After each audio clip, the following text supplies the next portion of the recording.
আমাদের সুন্দর শীতের পোশাক পেয়ে গেছে আজকা।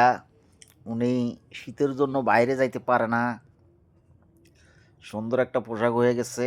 এখন উনি আরামে থাকবে, আরামে শীতের চলবে। গেঞ্জি গাদ্দা দিছি। গেঞ্জি গায়ে দিচ্ছে, মাশাল্লাহ মোটামুটি খুব সুন্দর দেখা যাচ্ছে। আমাদের সুন্দরকে ভালো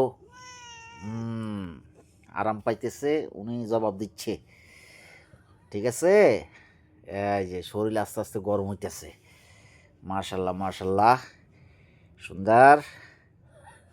এই সুন্দর, সুন্দরী, শীতে বাঘেও ভয় পায়। এটা তো বাঘ প্রজাতির একটা অংশ, এটা ছোট বাঘ। ওই জন্য এটা জামা গায়ে দিয়ে দিছি। এখন মোটামুটি আরামসে থাকবে, আলহামদুলিল্লাহ ভালো। টেনশন নাই, টেনশন নাই, কোনো টেনশন করবা না। যত শীত তত পোশাক। কালকে প্যান্ট পিন্ধাবো, প্যান্ট কিনে আনবো।